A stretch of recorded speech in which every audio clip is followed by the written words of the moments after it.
الحمدللہ رب العالمین والصلاة والسلام علی سید المرسلین اما بعد فاعوذ باللہ من الشیطان الرجیم بسم اللہ الرحمن الرحیم الصلاة والسلام علیک یا رسول اللہ وعلی آلک واصحابک یا حبیب اللہ الصلاة والسلام علیک یا نبی اللہ وعلی آلک واصحابک یا نور اللہ۔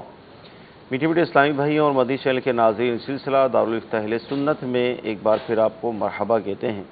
الحمدللہ عز و جل رمضان کی پرکیف بہاریں ہیں، معتکف اسلامی بھائی مسجدوں میں اللہ تعالیٰ کی رضا کے حصول کے لیے جمع ہو گئے ہیں اور ہر طرف نور ہی نور ہے۔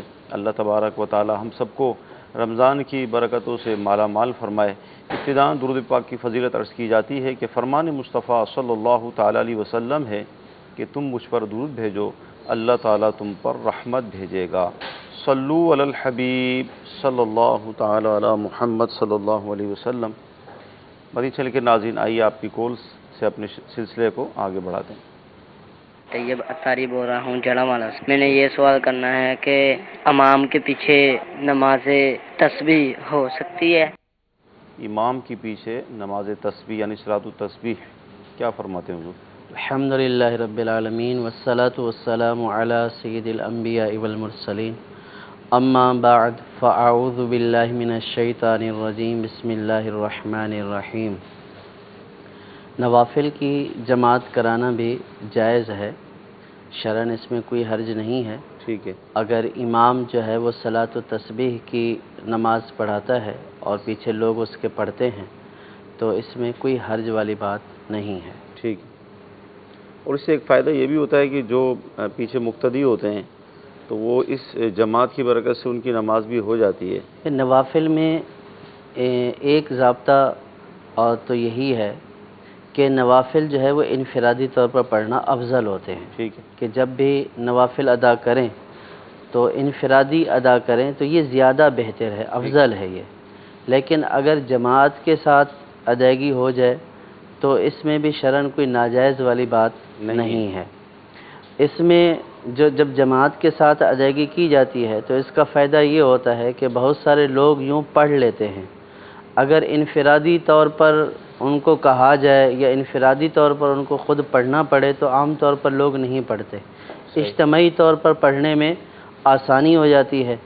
تو جب لوگ اس طرف راغب ہو رہے ہیں عبادت کی طرف اور وہ چاہ رہے ہیں کہ جو ہے وہ عبادت کی جائے اجتماعی طور پر، تو شرعاً بھی اس میں کوئی ناجائز والا پہلو نہیں ہے۔ صحیح۔ تو اس طرح اس جماعت کے انعقاد میں کوئی حرج نہیں ہے، کر سکتے ہیں ایسا۔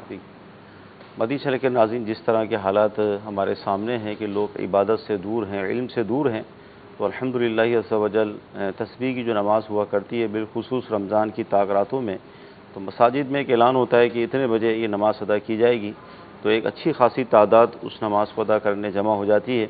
اور اگر امام یہ اعلان کر دیں کہ سب آج طاق رات اپنے گھروں پر اس نماز کو ادا کر لیں تو ادا تو لوگ کریں گے، لیکن ممکن یہی ہے کہ ایک اچھی خاصی تعداد ادا نہیں کرے گی۔ ظاہر ہے وہ سستی ہوگی، کس طرح پڑھیں گے، کیا کریں گے، اس طرح کے وسوسے آتے ہیں۔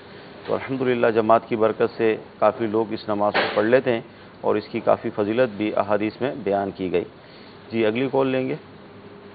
قاسم بول رہا ہوں مسکت سے، عمان سے۔ سوال یہ تھا، وہ روزہ رکھا تھا نا، کام تھوڑا ایسا ہے، بلڈنگ لینڈ کا کام ہے، ٹھیک ہے۔ روزہ تو رکھا تھا لیکن گرمی بہت شدید تھی، ٹھیک ہے۔ اس صحت کو تھوڑا خطرہ بھی تھا کہ مشکل ہو جائے گا ٹائم گزارنا۔ ابھی تو صبح 8-9 بجے ہے، اسی میں تھوڑا ایمرجنسی بن گیا تھا کام میں، لیکن روزہ کھول لیا۔ ابھی اس کا شرعی حکم کیا ہے، تھوڑا نائت فرما دیں۔ فرماتے حضور، ایک بعض اوقات یہ ہوتا ہے نا کہ ایک ہیبت سی طاری ہو گئی کہ اب شام تک وقت کیسے گزرے گا اور طبیعت خراب ہو جائے گی اور روزہ کھول دیا، جیسے یہ فرما رہے ہیں۔ دیکھیں، روزہ توڑنا تو شرعاً جائز نہیں ہے، صحیح، سوائے یہ کہ اگر کوئی ایسی صورتحال درپیش آ جائے کہ اب روزہ اگر نہ توڑا تو جان جانے کا خطرہ ہے یا بہت زیادہ بیمار ہو جانے کا اندیشہ ہے یا عقل زائل ہونے کا اندیشہ ہے، صحیح، تو ایسی صورت میں شریعت نے اجازت دی ہے کہ روزہ توڑ لیا جائے صحیح، اور اس روزے کی قضا بھی ہوگی۔ صحیح، لیکن اس میں جو پہلو سائل کی طرف سے بیان کیا گیا، اس میں ہوتا یہ ہے کہ جو ہمارے اس طرح کے مزدور اسلامی بھائی ہوتے ہیں وہ روزہ تو توڑ دیتے ہیں لیکن کام نہیں چھوڑتے. صحیح. اب اگر کیفیت یہ ہے، یعنی روزہ جو توڑنے کی وجہ ہے وہ یہ ہے کہ کام پر جانا ہے، صحیح. کام نہیں چھوڑنا ہے، بھلے روزہ توڑ دیا جائے، صحیح. تو وہ پھر اس دو چیزوں کو کمپیئر کر رہا ہوتا ہے، ایک روزے کی جو ہے وہ شدت کو صحیح. اور ایک کام کی شدت کو. صحیح. تو اب اگر یہ جو ہے وہ کام ترک کر دے تو ہو سکتا ہے کہ روزہ اس کا بچ جائے، تو اب اس دن چھٹی کر لے اور اپنے روزے کو بچا لے، صحیح. یا جو ہے وہ آدھا جو ہے وقت کام کر لے اور آدھا وقت میں ریسٹ کر لے. لیکن ہمارے ہاں عام طور پر لوگوں میں یہ دیکھا گیا ہے کہ وہ کام کو ترجیح دیتے ہیں، روزے کو ترجیح نہیں دیتے ہیں. صحیح. حالانکہ چھٹیاں ہو جاتی ہیں، بندہ ویسے بھی بیمار پڑ جاتا ہے اور ویسے بھی گھر جو ہے وہ چھٹی پر چلا جاتا ہے، تو اب روزے کی حفاظت کے لیے جو ہے وہ روزہ توڑ دینا، روزے کی حفاظت نہ کرنا اور جو ہے وہ کام کی حفاظت کرنا، تو اس والے پہلو کے اوپر جو ہے وہ ہر مسلمان کو غور کرنا چاہیے. تو اب اگر اس وجہ سے توڑ دیا ہے تو پھر ہو سکتا ہے کہ اگر ساری شرائط پائی جائیں تو قضا کے ساتھ ساتھ کفارہ بھی ان کے اوپر لازم ہو. صحیح. تو کیا صورتحال تھی، مکمل جو ہے وہ شرعی حکم کسی معتمد سنی عالم دین کو بتا کر ان سے پوچھ لیں کہ میرے اوپر صرف قضا ہے یا قضا کے ساتھ کفارہ بھی ہے. بہت پیارا مفتی صاحب نے ہمیں جواب ارشاد فرمایا ہے کہ ہم کام نہیں چھوڑتے، روزہ چھوڑ دیتے ہیں، تو لہذا شرعی حکم بیان کیا گیا کہ کام چھوڑ دیں، کام کو آدھا کر دیں، لیکن روزہ نہیں چھوڑنا چاہیے. تو میرے جو سائل تھے ان کو جواب بھی مل گیا اور ساتھ یہ بھی ان کو رہنمائی کر دی گئی ہے کہ مزید جو ہے وہ اپنی مسئلے کو تفصیلی طور پر بیان کریں تاکہ پھر آپ کو صحیح حکم پتہ چلے گا کہ اس میں کفارہ بھی لازم ہوگا یا صرف قضا ہوگی. جی اگلی کال لیں گے. اگر کسی کے پاس اتنا رقم ہے کہ وہ صاحب نصاب ہے، لیکن فی الوقت جو ہے وہ کسی کو پیسہ قرض دیے ہوئے اور اس کے پاس ابھی رقم موجود نہیں ہے، تو کیا اس رقم پہ بھی جو ہے زکوٰۃ ادا کرنی پڑے گی؟ صاحب نصاب تو ہیں لیکن وہ قرض دیا ہوا ہے، کیا فرمائیں گے؟ جو رقم کسی کو قرض دی ہوئی ہوتی ہے اور دینے والا صاحب نصاب ہوتا ہے تو اس پر قرض دی ہوئی رقم کی زکوٰۃ بھی لازم ہوتی ہے. ٹھیک ہے. لیکن قرض دی ہوئی رقم کے بارے میں شریعت نے رخصت یہ دی ہے کہ اگر سال پورا ہو چکا ہے، اب زکوٰۃ ادا کرنی ہے، تو جو رقم قرض پر دی ہوئی ہے اس میں یہ آسانی ہے کہ اس کی ادائیگی ابھی ضروری نہیں ہے. صحیح. اگر ادا نہیں کرے گا قرض پر دی ہوئی رقم کی زکوٰۃ تو گناہ گار اب نہیں ہوگا، بلکہ اس کی ادائیگی اس وقت ہوگی کہ جب پوری رقم اس کو وصول ہو جائے یا نصاب کا 5واں حصہ جب اس کو وصول ہو جائے تو پھر اتنی زکوٰۃ دینا ان کے اوپر فرض ہو جائے گا. ٹھیک ہے. تو زکوٰۃ فرض ہے لیکن ادائیگی میں جو ہے وہ شریعت نے رخصت دی ہے کہ اگر یہ ابھی نہیں کرنا چاہتا، بعد میں کرنا چاہتا ہے، جب یہ مل جائے یا نصاب کا 5واں حصہ مل جائے تو پھر اس وقت ان کے اوپر ادائیگی لازم اور ضروری ہوگی. ٹھیک. اچھا مفتی صاحب، جیسے ابھی تسبیح کی نماز کے حوالے سے سوال ہوا تھا تو اسلامی بہنوں کی طرف سے SMS یہ آیا ہے کہ کیا اسلامی بہنیں جمع ہو کر جماعت سے اس نماز کو ادا کر سکتی ہیں؟ اسلامی بہنوں کا صلاۃ و تسبیح کی جماعت کرانا یا عام جو ہے وہ روٹین کی فرض نماز کی جماعت کرانا یہ جائز نہیں ہے. ٹھیک. نہ تو وہ 5 وقتہ نمازوں کی جماعت کریں گی اور نہ ہی صلاۃ و تسبیح کی جماعت کریں گی. خواتین کے لیے حکم یہ ہے کہ وہ اپنے گھروں میں الگ الگ طور پر انفرادی طور پر اس کو ادا کریں. بعض خواتین جو ہے وہ ادا نہیں کر سکتی ہیں تو وہ جو دوسری خواتین ہوتی ہیں وہ یہ کہتی ہیں کہ ٹھیک ہے ہم جماعت کے ساتھ ادا کر لیں گے، تو اس طور پر دوسری بھی ادا کر لیں گے. صحیح. دیکھیے خواتین کی جماعت کو شریعت نے ناجائز قرار دیا ہے، تو جب ان کی جماعت نہیں ہو سکتی ہے تو اس صورت میں ان کا ادا کرنا بھی جائز نہیں ہوگا. تو لہٰذا جس کو آتی ہے وہ انفرادی طور پر ادا کر لے، جس کو نہیں آتی ہے تو اس کو طریقہ سیکھنا چاہیے. صحیح. اور ایک دفعہ میں نہیں آتا تو بار بار سیکھنا چاہیے. تو بار بار اگر سیکھیں گے تو اس صورت میں جن کو نہیں آتی ہوگی تو وہ بھی پڑھنے میں کامیاب ہو جائیں گی. اور اگر دیکھ کر ہی پڑھنا ہے تو جو اسلامی بہنیں پہلے پڑھ رہی ہیں ان کو دیکھتی رہیں کہ یہ کس طرح ادا کر رہی ہیں. صحیح. اور کس جگہ پر جو ہے وہ کتنی مرتبہ تسبیح پڑھنی ہے، تو ان کو پریکٹیکلی دیکھ بھی لیں اور کتاب سے پڑھ بھی لیں اور اس کے بعد خود ادا کر لیں۔ اور یہ جو ہے وہ نفل نماز ہے، یہ واجب نہیں ہے پڑھنا، کہ رمضان کی طاق راتوں میں عام طور پر لوگ ادا کرتے ہیں کہ رات بہت بڑی ہوتی ہے تو یوں رات کا کچھ حصہ عبادت میں جو ہے وہ صلاۃ و تسبیح کی صورت میں گزر جاتا ہے، اور یہ باعث فضیلت بھی ہے، پڑھنے میں کوئی حرج نہیں، اور معتبر اور معظم رات ہوتی ہے۔ رمضان کی ساری راتیں معظم ہیں، لیکن طاق راتوں کی اپنی ایک خصوصیت ہے، تو اس میں ادا جو ہے وہ جو کرتے ہیں بہت اچھا کرتے ہیں، لیکن یہ فرض واجب نہیں ہے کہ ہر بندے کو ادا کرنی ہی کرنی ہے، اور اگر کسی کو نہیں آتی تو وہ ناجائز طریقے سے بھی ادائیگی کی کوشش کرے، ایسا شرعاً جائز نہیں ہے۔ شریعت نے جتنا حکم دیا ہے اس کے اوپر عمل کرنا چاہیے، اور شریعت کے حکم سے بڑھ کر عمل کہ جو ناجائز کے درجے میں چلا جائے تو اس کو تو شریعت خود ناجائز کہتی ہے، تو اس کی ادائیگی کے اوپر کوئی ثواب نہیں ملنا، بلکہ ناجائز کام کا ارتکاب کرنے کی وجہ سے اس پر گناہ ہی ہوگا۔ صحیح، بہت پیارا جواب ارشاد فرمایا کہ ظاہر ہے نماز کا اصل مقصد ہی اللہ تعالیٰ کی رضا ہے، تو شریعت نے جو اس کے اصول بیان کیے ہیں اسی کے مطابق ہمیں یہ نماز ادا کرنی ہے۔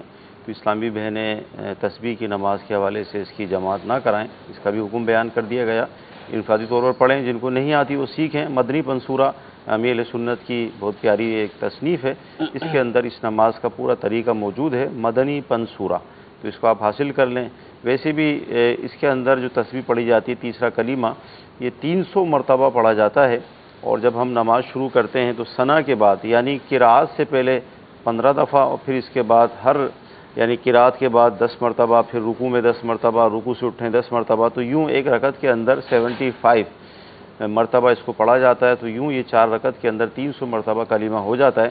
اور اس میں ساتھ یہ بھی رعایت ہے کہ اگر آپ کہیں آپ سے کمی ہو جائے تو اگلے اسٹیپ میں جہاں جیسے رکوع میں آپ سے اگر چھوٹ گئی 8 دفعہ آپ نے پڑھا، تو جب قومے میں آپ کھڑے ہوں تو وہاں 12 دفعہ پڑھ سکتے ہیں۔ تو یوں ایک رکعت کے اندر اس تعداد کو مقرر کرنا ہوتا ہے، پڑھنا ہوتا ہے، تو اتنا مشکل نہیں ہے، اگر آپ اسے توجہ سے پڑھیں گے یا کسی سے سیکھ لیں گے تو انشاءاللہ آپ سیکھ جائیں گے۔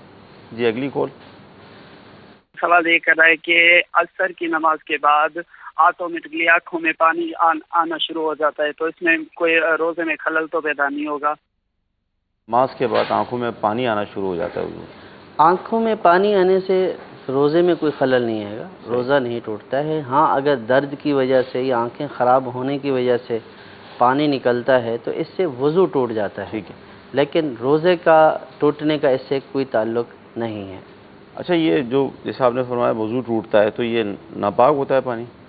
جی، جس پانی سے وضو ٹوٹ جاتا ہے، یعنی آنکھ سے نکلنے والے ہر پانی سے وضو نہیں ٹوٹتا ہے۔ ٹھیک ہے، جیسے آنکھ جو ہے وہ جو دکھتی ہوئی آنکھ ہوتی ہے، یعنی جس بیماری کی وجہ سے جو پانی نکلتا ہے اس پانی سے وضو ٹوٹ جاتا ہے، اور وہ نکلنے والا پانی بھی ناپاک ہوتا ہے۔ کپڑوں پہ اگر تو کپڑوں پر گرے تو جس جگہ پر گرے وہ ناپاک ہو جائیں گے، اور بعض لوگ جو ہے وہ یوں جو ہے وہ آستین سے صاف کرتے ہیں تو وہ آستینیں بھی ناپاک ہو جائیں گے۔ اگر امامہ یا کوئی چادر پہنی ہوئی ہے اس کے پلو سے صاف کیا تو وہ بھی ناپاک ہو جائے گی، اور پھر اگر اس کی مقدار جو ہے وہ درہم یا درہم سے زیادہ ہو گئی تو اس صورت میں اس کپڑے کو پہن کر نماز پڑھنا بھی ناجائز ہوگا۔ صحیح، اور درہم جتنی نجاست ہونے کی صورت میں واجب الادا ہوگی، اور درہم سے زائد ہونے کی صورت میں نماز اصلاً ہوگی ہی نہیں، اور درہم سے کم ہونے کی صورت میں ہوگی لیکن خلاف سنت ہوگی۔ ٹھیک، جی مزید کالس لیں گے۔ سر ایک مسئلہ ہے زکوٰۃ کے بارے میں تھوڑا سا پوچھنا تھا کہ سر مسئلہ یہ ہے کہ ایک بزرگ آدمی ہے، ان کا بیٹا فوت ہو چکا ہے، 3 نواسی ہیں ان کی، اور جو بزرگ ہیں وہ تقریباً پینشن لیتے ہیں 15-20 ہزار کی، کیا ہم ان کو زکوٰۃ دے سکتے ہیں کہ نہیں؟ جی حضور کیا ارشاد فرمائیں گے؟ زکوٰۃ لینے میں پینشن لینا یا آمدنی کتنی ہے یا زکوٰۃ لینے والی جو ہے وہ بیوہ ہیں، ان ساری چیزوں کا اعتبار نہیں ہے۔ اعتبار اس بات کا ہے کہ شریعت نے جو ایک نصاب کی حد مقرر کی ہے، جو مستحق زکوٰۃ ہوتا ہے اس کا پاس جو ہے وہ نصاب سے کم مال ہونا ضروری ہے۔ ٹھیک ہے، جس کے پاس نصاب جتنا یا نصاب سے زائد مال موجود ہے تو وہ خود غنی ہے، تو اس کے اوپر تو خود زکوٰۃ لازم ہوگی۔ اور جس شخص کے پاس جو ہے وہ نصاب جتنی رقم نہیں ہے، نصاب سے کم ہے، مال تجارت بھی نہیں ہے، دیگر اموال زکوٰۃ میں سے جو مال ہیں وہ نصاب تک نہیں پہنچتے، یا سب کو ملا کر اگر مختلف ہیں سب کو ملا کر وہ نصاب تک نہیں پہنچتے، اور اس کے پاس زائد ضرورت سامان جو ہے وہ بھی نصاب جتنا نہیں ہے، تو ایسا شخص جو ہے وہ زکوٰۃ لینے کا حقدار ہے۔ اگر جو جن صاحب کا ذکر کیا گیا اگر وہ شریف فقیر کی ڈیفینیشن میں آتے ہیں، یہ جو تعریف بیان کی گئی نصاب سے کم، ایسے شخص کو شریف فقیر کہا جاتا ہے۔ صحیح۔ اگر یہ شریف فقیر کے دائرے میں آتے ہیں تو اور سید بھی نہیں ہیں تو ان کے لیے زکوٰۃ لینا جائز ہے۔ اگر یہ شریف فقیر کے دائرے میں نہیں آتے ہیں بلکہ خود غنی ہیں، یا زائدہ ضرورت سامان اتنا ہے کہ جو نصاب کی مقدار کو پہنچتا ہے، تو اب وہ چاہے 10,000 تنخواہ لیتے ہوں یا 5,000 تنخواہ لیتے ہوں، ایسا شخص کے لیے زکوٰۃ لینا جائز نہیں ہے۔ ٹھیک۔ مدنی چینل کے ناظرین، رمضان کا مبارک مہینہ نزول قرآن کا مہینہ ہے، اور اللہ تعالیٰ کے نیک بندے اہل اللہ اس مبارک مہینے میں کثرت سے تلاوت قرآن بھی کرتے ہیں۔ مفتی صاحب، SMS یہ آیا ہے، کیا یہ ضروری ہے کہ زندگی میں ایک مرتبہ قرآن مجید ختم کیا جائے؟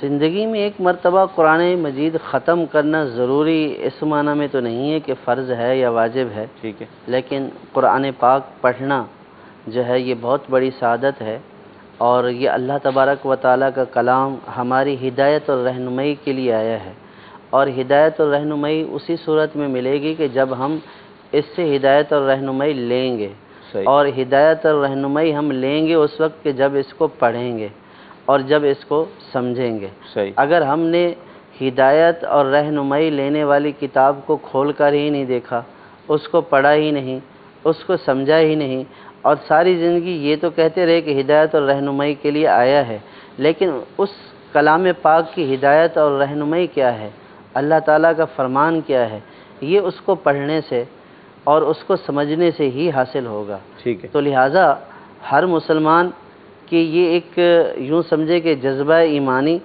اور ایک مسلمان ہونے کے ناطے اور قرآن پاک کے ایک کتاب ہدایت ہونے کے ناطے ہر مسلمان کے اوپر اس اعتبار سے ضروری ہے کہ وہ کلام پاک کو پڑھے، اور نہ صرف پڑھے بلکہ اس کو سمجھے، اور اگر بالفرض سمجھ نہیں بھی آتا ہے تو اس کا پڑھنا رائگاں نہیں ہے، صحیح، ضائع نہیں ہے۔ نبی کریم صلی اللہ تعالیٰ علیہ وسلم نے ارشاد فرمایا کہ جو ہے وہ قرآن پاک کا ایک حرف پڑھنے پر اللہ تعالیٰ 10 نیکیاں عطا فرماتا ہے، سبحان اللہ، چاہے وہ اس کو سمجھے یا نہ سمجھے، لیکن پڑھنے کے اوپر اس کو بہر صورت نیکی ملے گی۔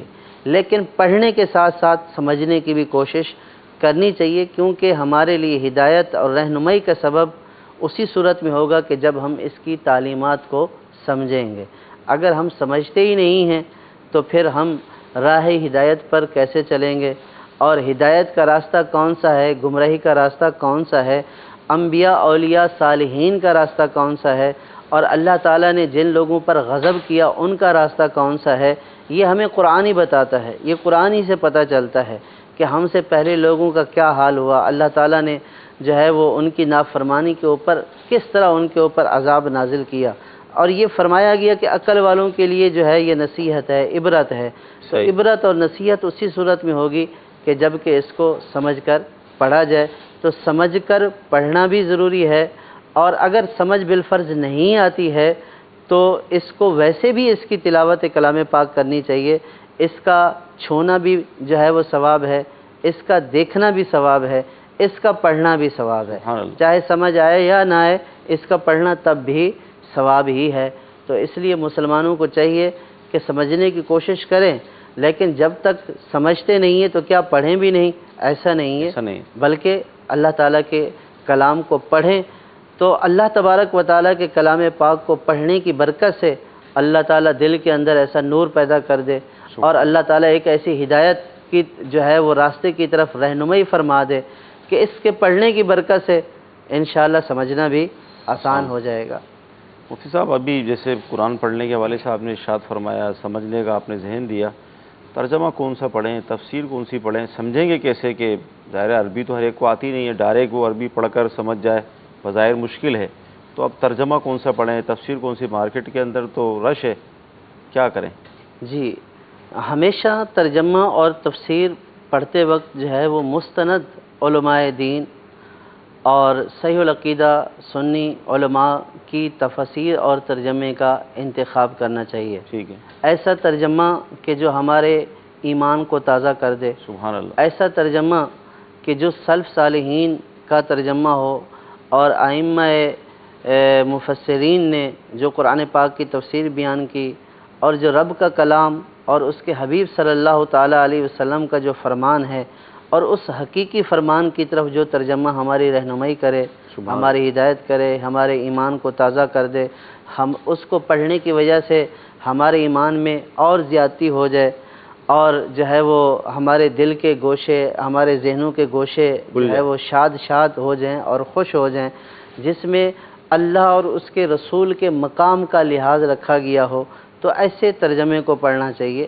اور ایسا ترجمہ جو ہے وہ ترجمہ کنز الایمان ہے۔ سبحان اللہ، سیدی اعلی حضرت رحمت اللہ تعالیٰ علیہ کا جو ترجمہ ہے، ترجمہ کنز الایمان، اور اس کے اوپر سیدنا صدر الافاضل مولانا سید نعیم الدین مراد آبادی علیہ رحمہ کا حاشیہ ہے خزائن العرفان، سبحان اللہ، اور اسی طریقے سے مفتی عمیار خان نعیمی علیہ رحمہ کا جو ہے وہ اس کے اوپر حاشیہ ہے اور مختصر تفسیر ہے نور العرفان کے نام سے۔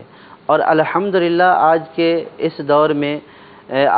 اس دور کے تقاضوں کا لحاظ رکھتے ہوئے دعوت اسلامی کی کاوشوں سے اور ہمارے استاذ محترم مفتی محمد قاسم عطاری مدد ذیلہ العالی نے الحمدللہ ایک بہترین جو ہے وہ تفسیر لکھی ہے قرآن پاک کی، تفسیر صراط الجنان، سبحان اللہ، جو بالکل سادہ اور آسان الفاظ میں ہے اور ٹو دی پوائنٹ ہے، کہ جو چیز جس مقام پر بیان کرنی ہے، اور اس میں ترغیب بھی ہے، ترہیب بھی ہے، اور قرآن کی ترجمانی بھی ہے۔ سبحان اللہ، تو یہ جو آج کے تقاضے ہیں، یہ صراط الجنان کی جو تفسیر ہے یہ آج کے تقاضوں کے مطابق ہے، آج کے تقاضوں کو پورا کرتی ہے، تو یہ تفسیر بھی ہمیں جو ہے وہ پڑھنی چاہیے۔ اور الحمدللہ آج کل تو بہت آسانی ہے آج کے دور میں۔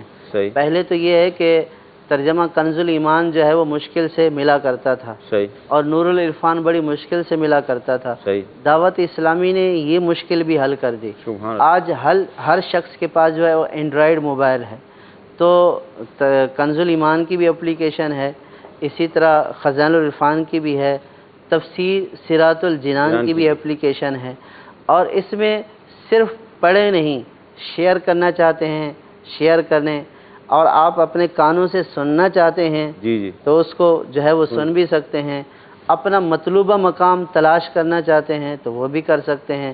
آپ کو کوئی واقعہ آپ کو جو ہے وہ ذہن میں آ رہا ہے کہ یہ کلام پاک میں نے کہیں پڑھا ہے، تو آپ لفظ لکھ کر اس کو سرچ کریں تو آپ اپنے مطلوبہ مقام پر پہنچ جائیں گے۔ سبحان اللہ، تو آج کے دور میں آسانیاں بہت ہیں لیکن پڑھنے والے کم ہیں، اور پہلے کے دور میں مشکلیں بہت تھیں لیکن پڑھنے والے زیادہ تھے، اور ان کا پڑھنا اخلاص کے ساتھ تھا۔ سبحان اللہ، تو جس قدر آسانیاں ہیں تو ان آسانیوں کا جو ہے وہ مسلمان کو فائدہ اٹھانا چاہیے۔ اور اب دیکھیں نا کہ پہلے زمانے میں صرف قرآن پاک جس نے پڑھنا ہے، سفر میں جانا ہے تو وہ قرآن پاک ساتھ لے کر جائے، صحیح، اگر حافظ نہیں ہے تو تبھی ہی قرآن پاک کو پڑھ سکتا ہے۔ لیکن اب جو ہے وہ اتنی آسانی ہو گئی ہے کہ آپ کے اینڈرائیڈ موبائل میں اپلیکیشن موجود ہے، قرآن موجود، آپ جو ہے وہ سیٹ پر بیٹھے ہوئے ہیں، آپ کے ہاتھوں میں قرآن موجود ہے۔ واہ، اگر آپ حافظ نہیں ہیں تو آپ وہ اپلیکیشن کھولیں، تلاوت کرنا چاہتے ہیں تلاوت کریں، تفسیر پڑھنا چاہتے ہیں تفسیر پڑھیں، سننا اور چاہتے ہیں کسی سنیں۔ قاری صاحب کی آواز میں سننا چاہتے ہیں واہ، تو آپ بالکل آرام سے بیٹھ کر اس کو سن لیں۔ تو اتنی آسانی ہیں، اگر اتنی آسانیوں کے باوجود بھی ہم قرآن پاک پڑھنے کی سعادت سے، قرآن پاک دیکھنے کی سعادت سے محروم رہیں تو پھر اس سے بڑھ کر کوئی محرومی نہیں ہے۔ کیا بات ہے، بہت پیاری بات ارشاد فرمائی مفتی صاحب نے کہ جس قدر کی آسانیاں اس دور میں میسر ہیں، ماضی میں اس طرح کا کوئی سلسلہ نہیں تھا، لیکن پڑھنے والوں میں جذبہ تھا، اخلاص تھا، للہیت تھی، تو وہ اس کام کو کرنے کا راستہ نکال لیا کرتے تھے۔ آج سارے راستے موجود ہیں لیکن جذبہ نہیں ہے یعنی بالکل اتنا آسان ہو گیا ہے کہ فوراً آپ کے موبائل پر آپ آن کریں، قرآن آپ کے سامنے موجود ہے، پھر بھی کون پڑھتا ہے؟ تو لہذا میں مدنی چینل کے ناظرین سے عرض کروں گا کہ ان سہولتوں سے فائدہ اٹھائیے، قرآن پڑھیے، تفسیر پڑھیے، اور جس طرف رہنمائی کی گئی وہی ترجمے اور تفسیر آپ کو مطالعہ کرنا ہے۔ اور ہمارے اسلاف کی سیرت سے ہی پتہ چلتا ہے کہ وہ رمضان کے مہینے میں 61 قرآن پڑھ لیا کرتے تھے، اور بدقسمتی یہ ہے کہ ایک تعداد ہے جو ایک قرآن بھی نہیں پڑھ پاتی۔ تو جذبے کی کمی کی وجہ سے یہ حالت ہیں، تو جذبہ پیدا کیجئے، کوشش کیجئے، انشاءاللہ یہی زندگی ہے جس میں ہم آخرت کی تیاری کر سکیں گے، مرنے کے بعد قرآن پڑھنے کا موقع نہیں ملے گا۔ حضور زکوٰۃ کے حوالے سے بھی ایس ایم ایس آ رہے ہیں، اور ایس ایم ایس یہ ہے کہ 1 تولہ سونا ہے، تو کیا اس پہ زکوٰۃ ہوگی؟ اگر کسی کے پاس صرف 1 تولہ سونا ہے، کوئی جی۔ چاندی نہیں، نقدی نہیں، مال تجارت نہیں، تو پھر اس صورت میں اس 1 تولہ کے اوپر زکوٰۃ نہیں ہوگی۔ ٹھیک ہے۔ اچھا، دوسرا ایس ایم ایس یہ ہے کہ اگر گولڈ اور سلور یعنی سونا چاندی کے برابر اگر اماؤنٹ ہو تو اب زکوٰۃ کی صورت کیا ہوگی؟ سوال واضح نہیں ہے، یعنی اگر کسی کے پاس جو ہے وہ صرف سونا ہے جی، تو 7.5 تولے ہونے کے اوپر صاحب نصاب ہوگا۔ ٹھیک ہے، اگر صرف چاندی ہے، صحیح، 52.5 تولے چاندی، اور اگر نقدی ہے تو نقدی میں 52.5 تولے چاندی کی قیمت کا اعتبار ہوگا۔ اسی طرح مال تجارت میں بھی 52.5 تولے چاندی کی قیمت کا اعتبار ہوگا۔ تو اب اگر کسی کے پاس اتنی نقدی ہے جو 52.5 تولے چاندی کی قیمت کو پہنچتی ہے، تو اس صورت میں اور وہ اس کے جو ضروری حاجات ہیں ان سے یہ فارغ ہے، تو اس صورت میں یہ شخص صاحب نصاب ہوگا اور اس پر زکوٰۃ بھی ہوگی۔ ٹھیک ہے۔ اچھا، ایس ایم ایس یہ ہے کہ وضو زیادہ دیر قائم نہیں رہتا اور بڑی مشکل سے نماز ادا کر لیتے ہیں، لیکن قرآن نہیں پڑھ پاتے کیونکہ وضو قائم نہیں رہتا، تو اب کیا کریں؟ قرآن کس طرح پڑھیں؟ جذبہ ہے۔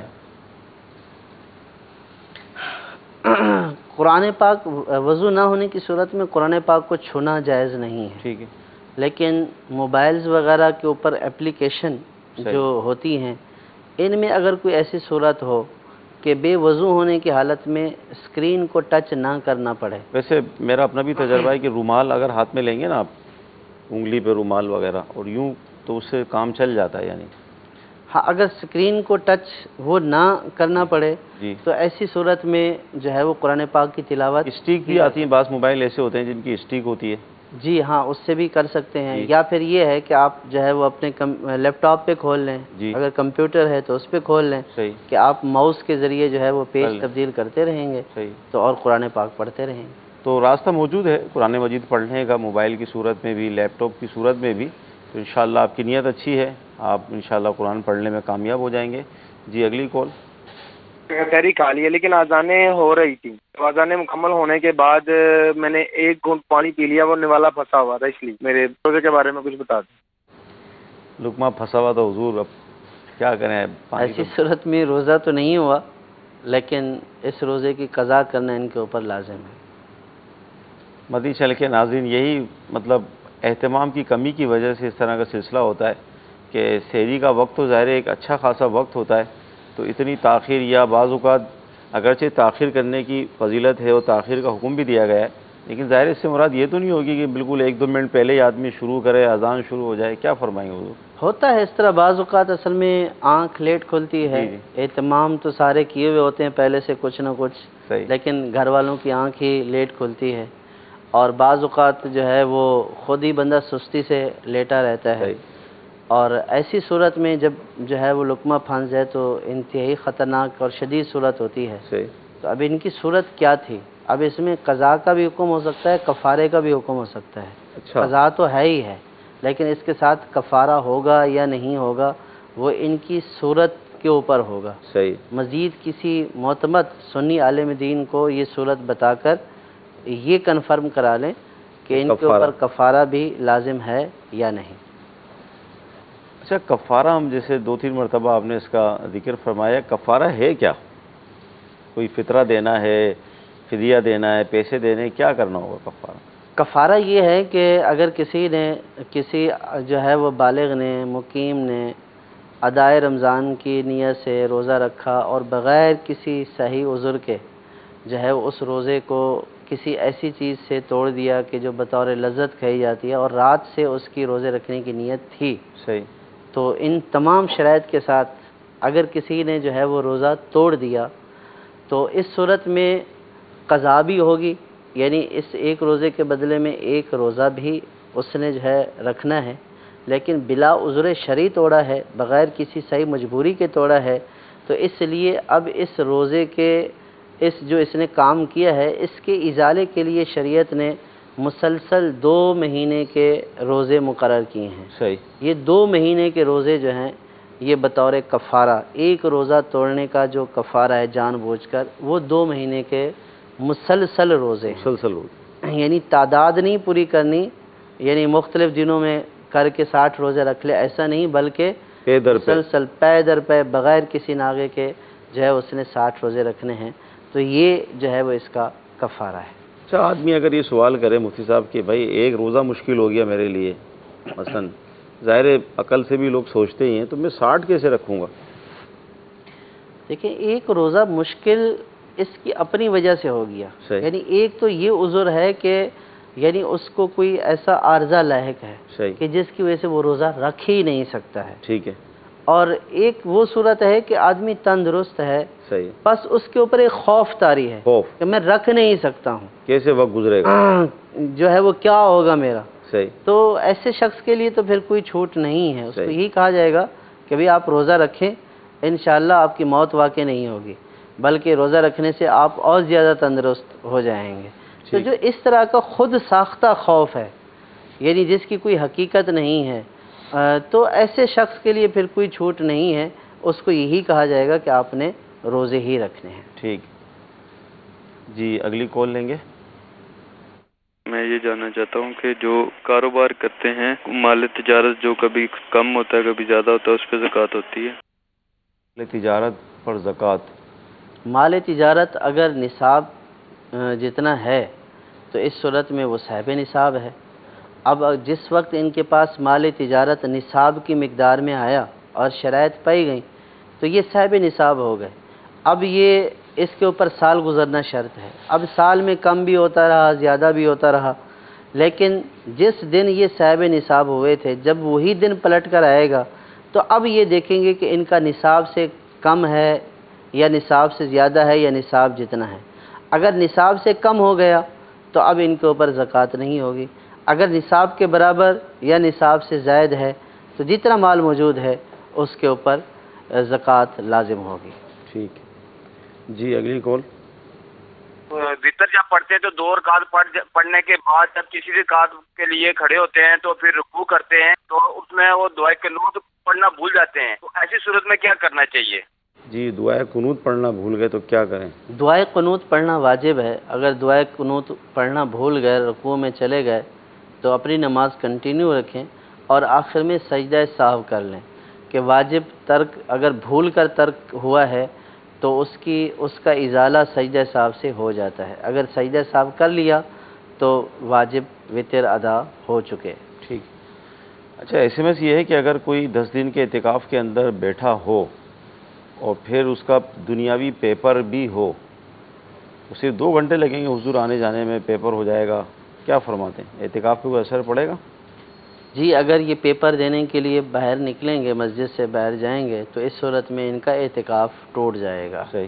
اگر کسی کو پتہ تھا کہ میرا پیپر ہے تو پھر ان کو اعتکاف میں بیٹھنا نہیں چاہیے تھا، یا نفلی اعتکاف کی نیت کر لینی چاہیے، صحیح، تاکہ نفلی اعتکاف کا ثواب مل جاتا اور ان کا کام بھی ہو جاتا۔ ٹھیک۔ اور اگر یہ پیپر مس کر سکتے ہیں، اس میں کوئی نقصان والا پہلو نہیں ہے تو مس کر دیں، اگر نقصان والا پہلو ہے تو پھر پیپر دے لیں اور 1 دن کی یہ قضا کر لیں۔ ٹھیک جی، اگلی کال لیں گے۔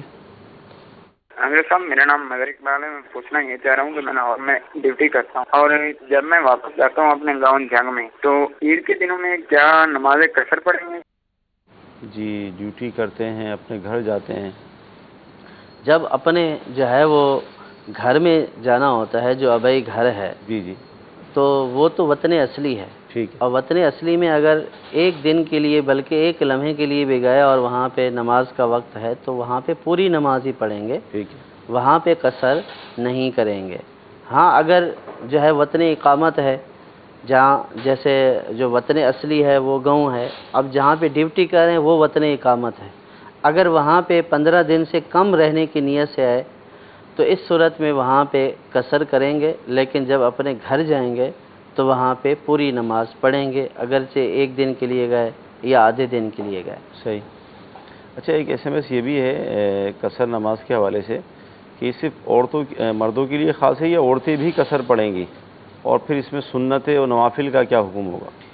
قصر جو ہے وہ مردوں کے ساتھ خاص نہیں ہے، عورتوں کے ساتھ خاص ہے. جس کے اوپر نماز فرض ہے جی جی. تو جب وہ شرعی مسافر ہو جائے گا تو اس صورت میں اس کے اوپر قصر کرنا لازم ہو جائے گی، چاہے وہ مرد ہو چاہے وہ عورت ہو.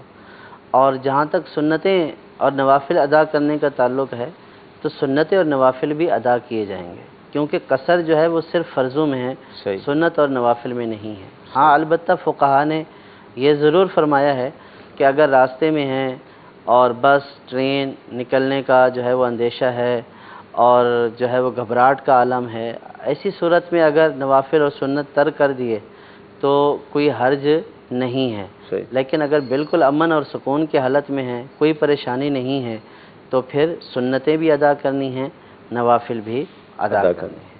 ٹھیک. جی اگلی کال لیں گے. جی میں نے ایک سوال پوچھنا تھا، جو نماز جمعہ سے پہلے سنتے 4 ادا کی جاتی ہیں ان میں وقت نماز ظہر کا نام لینا چاہیے یا کس طرح؟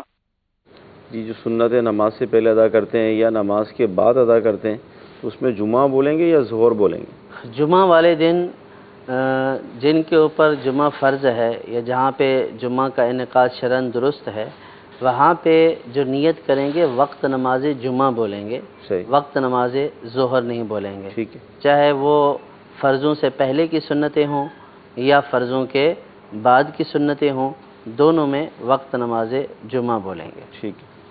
جی اگلی کال. محمد صدیق کا طاری حویلی لکھا پنجاب سے عرض کر رہا ہوں. سوال یہ ہے کہ میرے پاس 1,40,000 روپے ایک سال سے بڑے ہیں تو اس کے متعلق زکوٰۃ کے بارے میں کیا حکم ہے وہ ارشاد فرما دیجیے. 1,40,000 روپے ایک سال سے رکھے ہیں. 1,40,000 اتنی اماؤنٹ ہے کہ جو نصاب جتنی ہے بلکہ نصاب سے کہیں زیادہ زائد ہے. اگر ان کے اوپر کوئی قرض نہیں ہے تو ایسی صورت میں یہ صاحب نصاب ہیں تو ان کے اوپر اس رقم کی زکوٰۃ لازم ہوگی، بلکہ اس کے علاوہ اس کے ساتھ کوئی اور مال زکوٰۃ ہے تو اس کو بھی اس میں شامل کر کے تمام مال کی زکوٰۃ ادا کی جائے گی. ٹھیک. جی اگلی کال. میرا مفتی صاحب کے بارے میں یہ سوال ہے کہ کیا فیڈ کروانے سے روزہ یا وضو ٹوٹ جاتا ہے؟ جزاک اللہ خیرہ. کیا فرمائیں؟ فیڈ کروانے بچوں کو؟ جی بچوں کو فیڈ کرانے سے روزہ نہیں ٹوٹتا ہے. ٹھیک. اور وضو بھی نہیں ٹوٹتا ہے. ٹھیک. جی اگلی کال. میرا سوال ہے کہ کیا زکوٰۃ کے پیسوں سے روڈ کے اوپر کوئی پانی کا انتظام جیسے کہ پمپ وغیرہ یا ٹھنڈا کولر وغیرہ زکوٰۃ کے پیسوں سے لگوا سکتے ہیں؟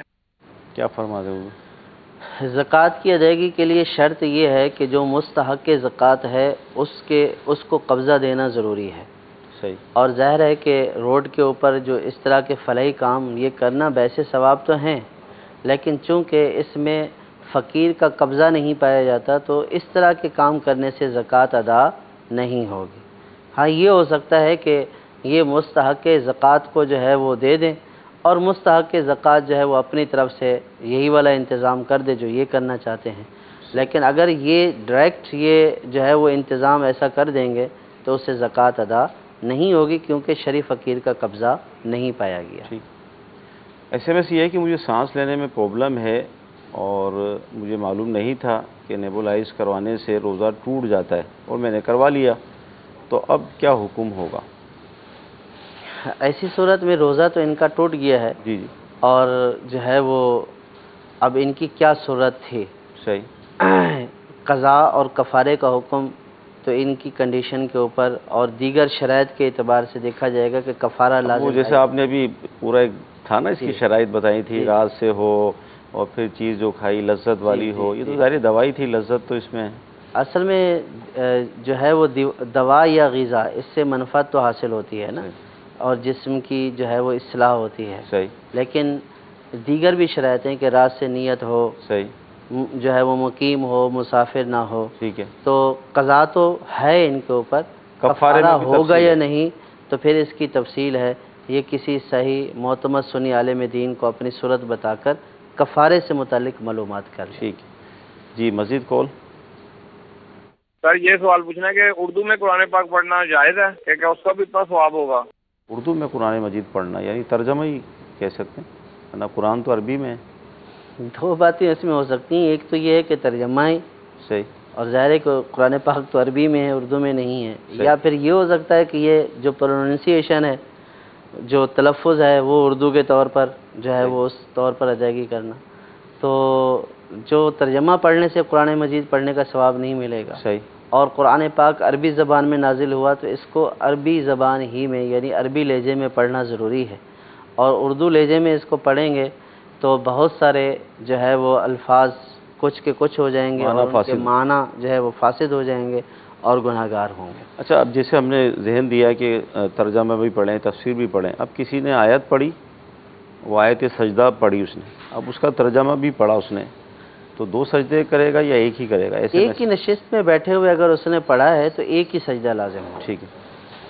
مدی چل کے ناظرین، سلسلہ ہوا، مختلف موضوعات پر گفتگو کی گئی، بہت سارے مسائل سیکھنے کو ملے، تو یہ دعوت اسلامی کی برکت ہے، سلسلوں کی برکت ہے۔ اگر آپ رمضان کا مبارک مہینہ اور ویسے بھی اپنی زندگی مدنی چینل کے ساتھ گزاریں گے تو انشاءاللہ عز و جل مدینہ مدینہ ہو جائے گا، بہت سارے مسائل آپ کو سیکھنے کو ملیں گے، عبادت کا جذبہ ملے گا، اور ساتھ ہی یہ کہ آج جمعرات بھی ہے، دعوت اسلامی کے تحت جمعرات کو دنیا بھر میں اجتماعات کا سلسلہ ہوتا ہے، اور رمضان میں یہ اجتماعات عصر تا مغرب ہوتے ہیں، تو میری مدنی التجا ہے کہ آپ ان اجتماعات میں بھی شرکت کیجئے، انشاءاللہ مزید آپ کو جذبہ ملے گا۔ اللہ تعالیٰ کی بارگاہ میں دعا ہے کہ اللہ تعالیٰ آج کا ہمارا سلسلہ اپنی بارگاہ میں قبول فرمائے، جو ہم نے سنا ہے، جو سیکھا ہے، اس پر عمل کرنے کی توفیق عطا فرمائے۔ آمین۔ صلو علی الحبیب صلی اللہ تعالی علی محمد۔